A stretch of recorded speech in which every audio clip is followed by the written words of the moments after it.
L'enfant terrible a la literatura francesa passa per Barcelona sota grans mesures de seguretat. Michel Houellebecq ha d'anar amb escorta des de la publicació de la seva darrera novel·la, que va coincidir exactament amb el dia de l'atemptat de Charlie Hebdo. A Submissió planteja una França governada el 2022 per un president islamista. Aquest cop, la polèmica ha vingut per aquí. Tot i així, ell manté que aquest no és un llibre sobre l'islam.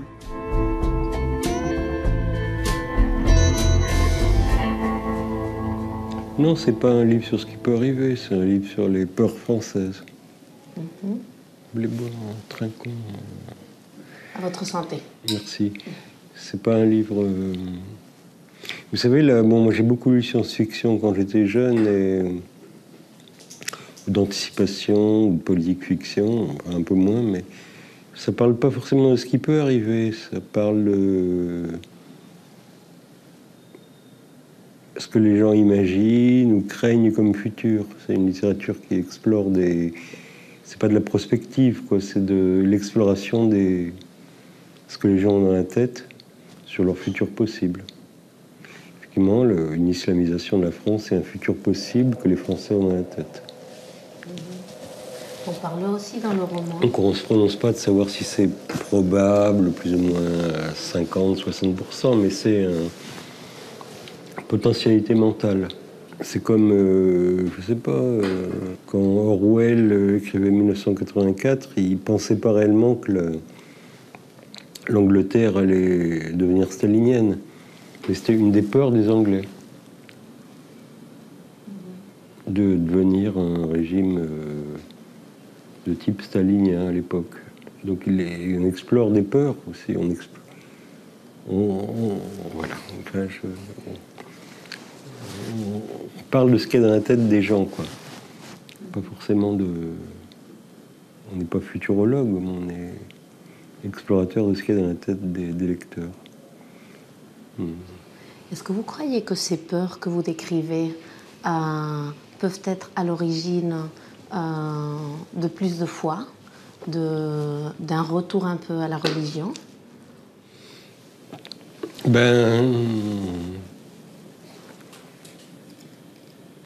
Non. Non, ça suffira pas. Disons que le contact entre les Français et les origines chrétiennes, ça vient pas de la peur, enfin. Si les gens se remettent à devenir catholiques, ce sera pas à cause de la peur. Ce sera pour d'autres raisons. Mais vous savez, il n'y a pas de vraie rationalité dans ces choses. Il y a des mouvements de foi ou de non-foi qui se produisent et finalement, ça serait totalement... Chercher des explications est un peu vain. Enfin, en plus, moi, ça ne me sert à rien. De savoir pourquoi les choses se passent. Je suis là pour décrire ce qui se passe. Savoir pourquoi c'est le travail d'autres gens, des historiens, des gens comme ça, bon, qui produisent après coup des théories pour expliquer pourquoi les choses se sont passées. Plus ou moins convaincantes, hein, ils font ce qu'ils peuvent. Moi, c'est pas du tout ça que j'essaye de faire, c'est juste de dire ce qui se passe, sans chercher d'explication. Donc je suis observateur, pas vraiment théoricien. C'est ça ce que doit faire un écrivain? Oui, faut pas être trop... faut pas être trop ambitieux intellectuellement. Ah bon? Non, pas trop. Pourquoi? Parce que ça vous limite. Si vous voulez comprendre les choses avant d'en parler, vous n'en parlez pas parce que il faut accepter de parler des choses qu'on ne comprend pas. D'écrire les choses dont on ne comprend pas vraiment la raison, mais simplement parce qu'on les voit, qu'on les sent. Donc il faut fonctionner beaucoup l'intuition. Sinon, si vous attendez d'avoir tout compris pour commencer un livre, vous ne commencez pas, quoi. C'est pas la même discipline que sociologue ou historien, quoi. C'est plus intuitif, plus injustifiable. C'est... Ouais. Il y a à peu près une quinzaine d'années, je crois que c'était, vous avez dit que l'islam était la religion la plus stupide qu'il soit. Con. La plus con, pardon. Ouais. J'ai fait ça un peu trop doux, alors. Ouais, la religion la plus con qu'il y ait. Après cette quinzaine d'années, après avoir écrit Soumission, qu'est-ce que vous en pensez maintenant? Bon. En gros, la même chose, sauf que j'ai... Mais vous en avez parlé pendant tout un roman. Oui. Non. Non, il n'y a pas de musulmans dans ce livre. Il n'y a que des gens qui utilisent l'islam pour leurs ambitions personnelles. Ce qui est différent, hein, j'ai dit, ce qui est vrai, qu'à un moment donné, Napoléon aurait pu se convertir à l'islam. Il y a songé, pendant la campagne d'Égypte. Vous connaissez Napoléon, l'histoire, c'est intéressant, mais à un moment donné, en Égypte, il a un peu poussé en Syrie, hein, il s'est dit qu'il allait former une armée musulmane pour essayer de refaire le truc d'Alexandre le Grand. C'est-à-dire pousser jusqu'à l'Inde et éventuellement jusqu'à la Chine, si possible. Il a laissé tomber le projet, bizarrement. Donc il est revenu en France pour mettre l'Europe à feu et à sang, pour essayer d'établir un empire européen. Mais ce genre de gens se convertissent à la religion qu'il faut, enfin ils s'en foutent, quoi. Et la religion, pour eux, c'est un moyen de faire agir les hommes, mais c'est vrai que c'est un des moyens les plus efficaces. Donc c'est des ambitieux politiques. Et les personnages de mon livre sont comme ça, ne sont pas des musulmans. Il n'y a pas vraiment de personnages de musulmans dans mon livre. Donc ça parle de l'islam superficiellement, en fait. C'est pas le vrai sujet. Enfin... Par contre, la polémique vient un peu de ce côté, non? Est-ce que vous la comprenez, la polémique? Oui, très bien. Très bien. Tous les Européens ont peur de l'islam. Et mon livre est très, très malsain. Très malsain parce que ça présente une soumission douce. Mais c'était fait pour être malsain. Pour être insidieux et malsain. Vous cherchiez ça? Oui, je cherchais un malaise général. Je cherchais à provoquer le malaise, j'ai assez bien réussi. Oui, vous devez être ravi. Ça a dépassé mes espérances, dirais-je même. Ouais. Vous aimez être polémique? Bon, parfois il faut. En l'occurrence, ça valait le coup. Ça valait le coup parce que...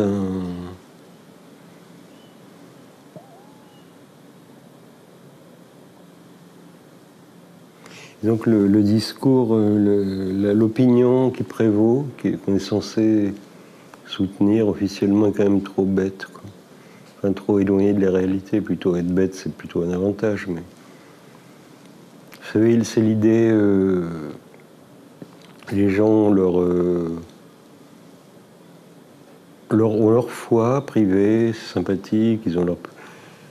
les musulmans font le ramadan, c'est sympa, les chrétiens font Noël, c'est sympa. Tout ça est très sympa et se résout une république laïque encore plus sympa, qui admet tout joyeusement. C'est pas du tout ça, la réalité. La réalité, c'est que les religions ont des conséquences politiques et tendent à avoir des positions politiques et à prendre le pouvoir si possible. Aussi bien le catholicisme, quand il était encore énergique, une religion qui visait à contrôler l'ensemble de la vie des gens. Et l'islam aussi, l'islam qui est encore suffisamment dynamique pour essayer de le faire, a des conséquences politiques. Donc il y a bel et bien des systèmes en lutte. Donc c'est désagréable. C'est une vérité désagréable.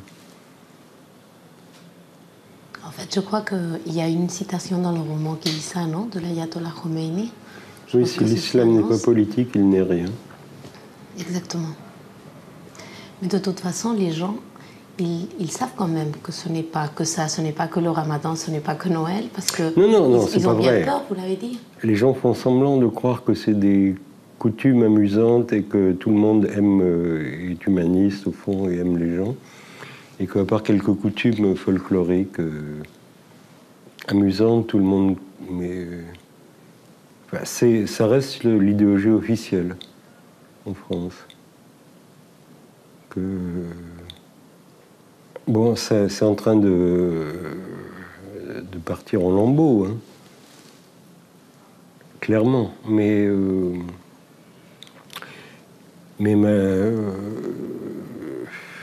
dans mes livres, ça part en lambeaux de manière particulièrement spectaculaire. Donc évidemment, on m'en veut. Est-ce que vous êtes religieux, vous, monsieur Houellebecq? Non, pas beaucoup. Pas beaucoup? Non. Ça s'explique comment ça? À Noël ou... Non.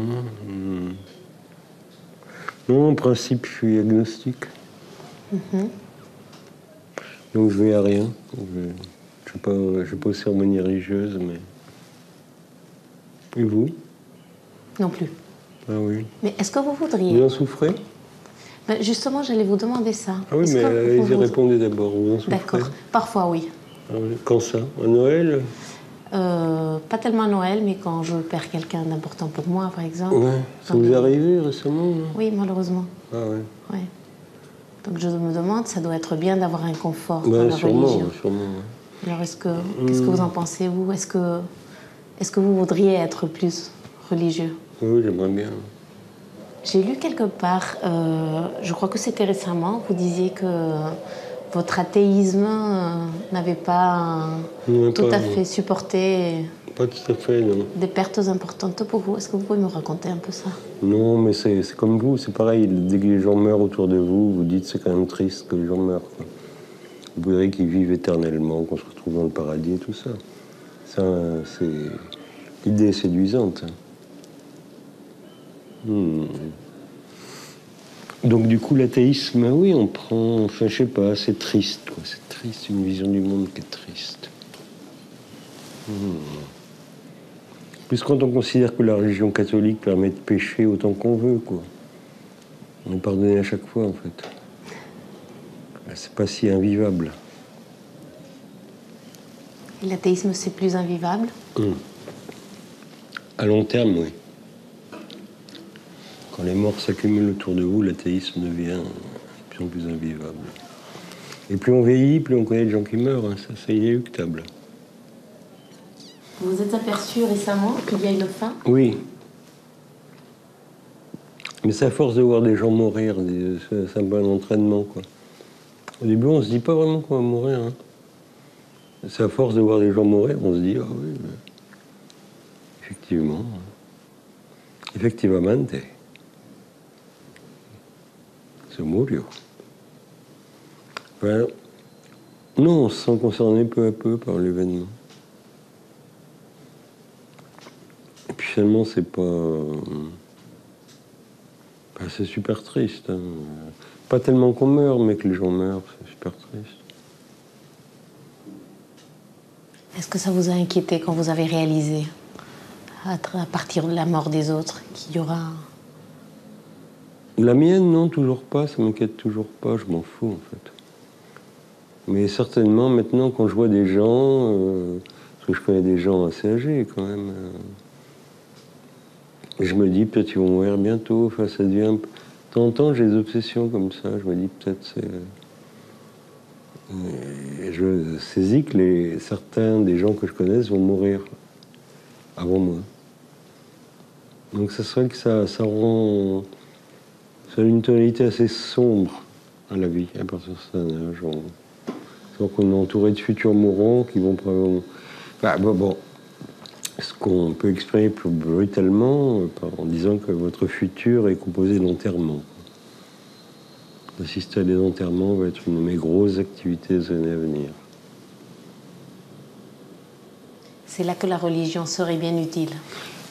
Claro que si. Mais est-ce qu'on peut choisir de devenir religieux? Ben, c'est une très bonne question. Beaucoup traité par Pascal en son temps, qui affirme que oui. C'est genre, faites semblant d'être religieux et la foi viendra, du coup. Vous avez essayé, vous? Pas vraiment, mais c'est pas le temps, mais... Le personnage principal, il parle souvent de cet auteur, de Huysmans, et au début, il parle de lui, il dit c'est quelqu'un de qui j'aurais aimé être ami. Oui. Vous parlez de la littérature comme une forme de connexion. Certainement, ça marche, ça marche. C'est stupéfiant quand on lit un auteur, un bon auteur. C'est que le patient a l'impression qu'il a goûté d'eau dans la pièce. Enfin, c'est ça que fait la littérature. Et ça, c'est stupéfiant, vraiment. L'impression que la personne est là, à côté de vous, qu'elle vous parle. C'est hallucinatoire comme effet. C'est vrai que la proximité avec un autre être humain, comme ça...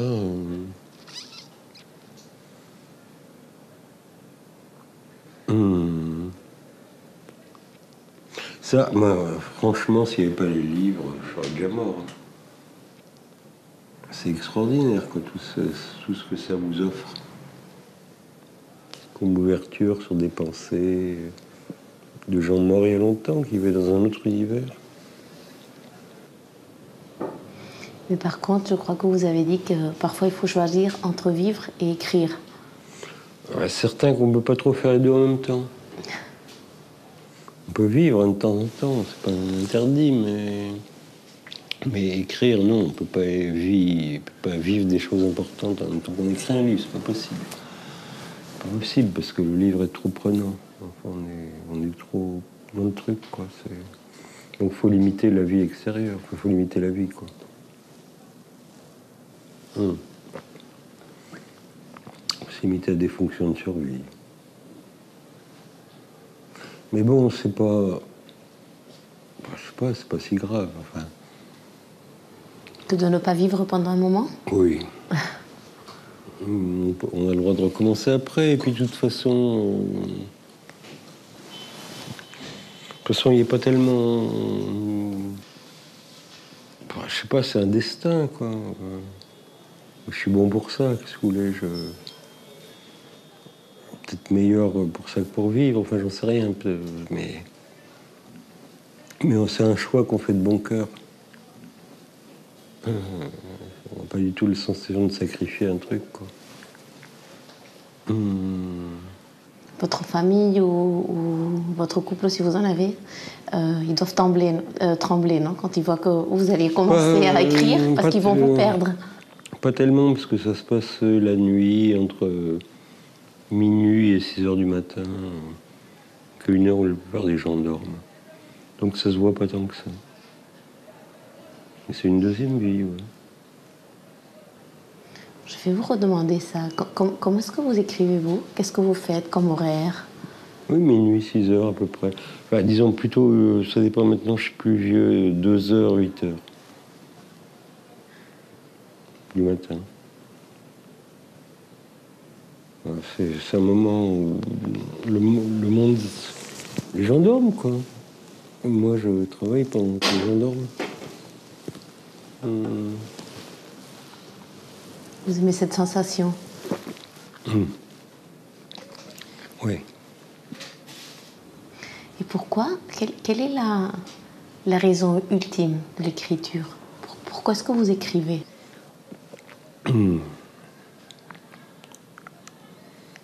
Je sais pas. Enfin, je dirais parce que j'aime énormément lire. Depuis que je suis enfant, depuis tout petit. À un moment donné, je me suis senti digne de faire la même chose, quoi. Mais c'est ce que je respecte le plus depuis toujours, en fait. J'aime beaucoup la musique, le rock surtout. Mais au fond, mon grand amour... Donc, mon Dieu, oui, parce que je me suis senti digne de le faire. C'est beau parce qu'on voit vraiment que vous trouvez le bonheur dans la littérature. Ah oui, oui. Ah ben certainement, si j'avais pas commencé à écrire, je serais déjà mort. Alors.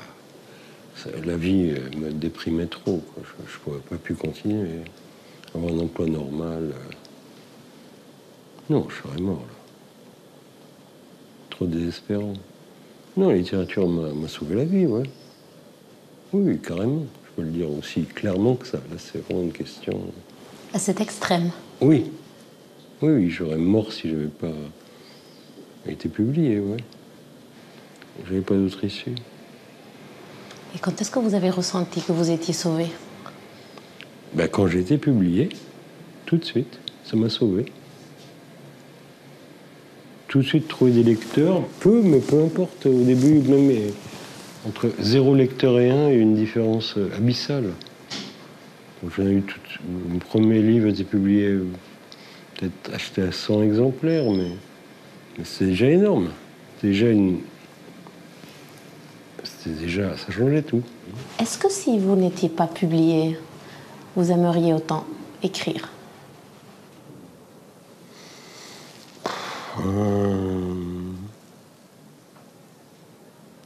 sais pas.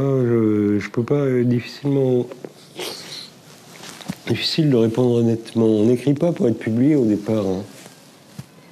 Mais si à un moment donné, la vanité intervient, donc si les gens s'intéressent vraiment pas du tout à ce que vous faites, à ce que vous continuez, je sais pas. Il y a des cas contradictoires en littérature. Peut-être que oui. Peut-être que oui. Enfin, certains de mes auteurs favoris n'ont jamais été publiés de leur vivant. Saint-Simon, j'aime beaucoup. Mais... Donc peut-être que oui, mais pas sûr. Je suis quand même vaniteux et j'aime être aimé, qu'on me dise bien ce que vous faites, etc. Donc je ne sais pas si j'aurais continué sans tes aiguillons de vanité. Je disais avant, vous êtes un personnage très polémique, mais vous êtes aussi un personnage très aimé. Vous avez cette sensation? Oui, je fais partie. Oui, oui, il y a des gens qui m'aiment beaucoup. Ouais.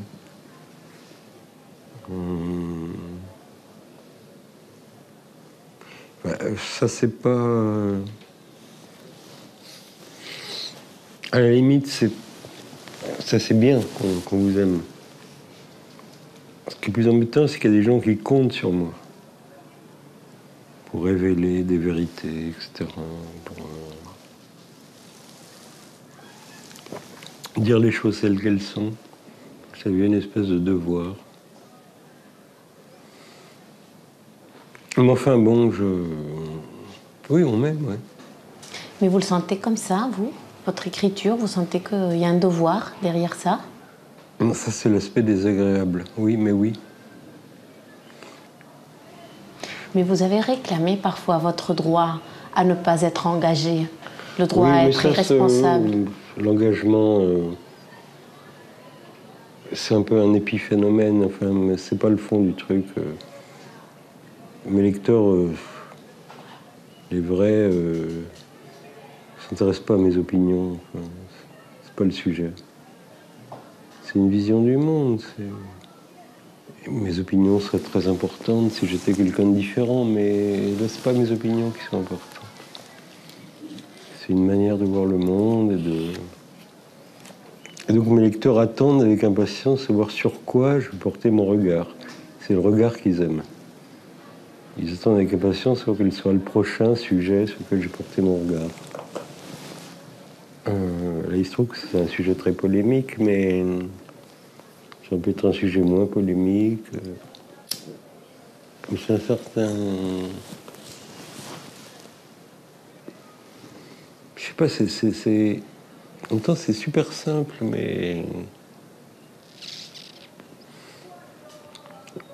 Ce qu'on cherche dans un auteur du passé, considérez-moi comme un auteur du passé, pour simplifier, mettons que je sois mort, c'est une certaine vision du monde qu'il avait, et donc par sa vision, en même temps, on reconstitue le monde, qui était celui de son époque et de son pays.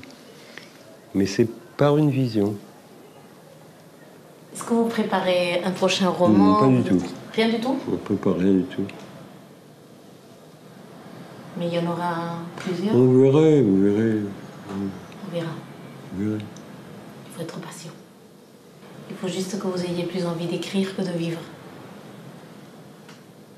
Oh, oui, oui, mais ça, c'est pas vraiment le problème.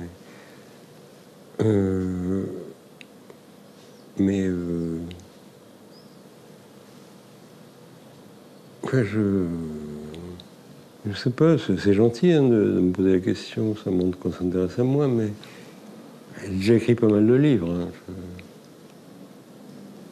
Vous trouvez que vous en avez déjà assez écrit? Bon, mais en même temps, pas plus que cette fois que la dernière. C'est une question de... C'est plusieurs questions, en fait. La question d'écrire et la question de publier sont... On finit toujours par faire des trucs à publier après sa mort, quoi. Vous avez un tiroir avec des trucs à publier après votre mort? Donc, je suis un homme moderne, j'ai un disque dur. Tu les posthumes. Donc il y aura ça? On doit attendre des publications après? Ouais. Bon. Mais bon, j'ai pas dit que je ferais rien de... Je publiais plus rien, mais disons que je commence à penser au truc qu'il vaut mieux faire après sa mort. Si je peux oser l'expression, parce que je pense que les éditeurs publieront ça avec enthousiasme, des trucs posthumes. C'est pas pareil, en même temps, c'est moins funky. Mais il y a une raison pour attendre à la publication de certains ouvrages?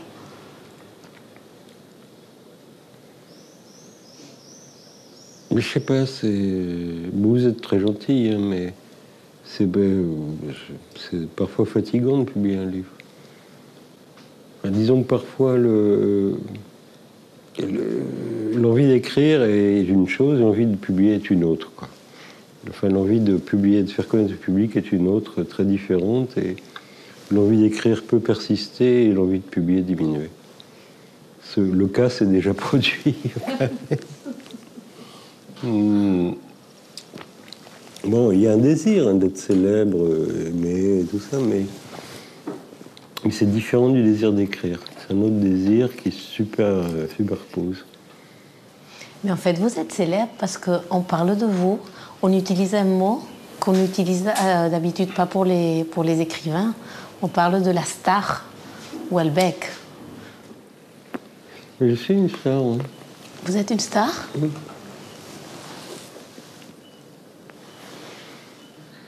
En même temps, bon, si j'examine ça d'un point de vue général, c'est très bien qu'un écrivain soit une star. Hein. Moi, je trouve que la littérature, c'est mieux que le cinéma. Donc c'est bien que des écrivains soient des stars.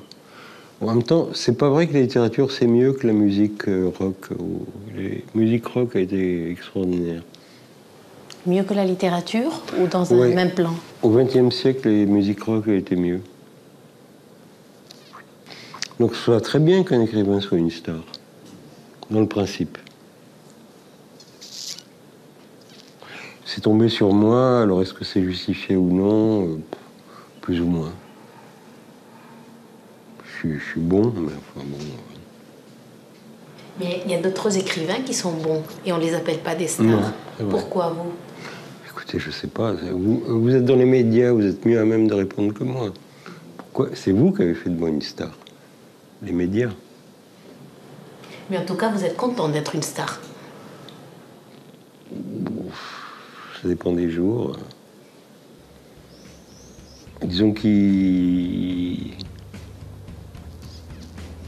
s'il faut des stars au monde, pourquoi pas moi, enfin.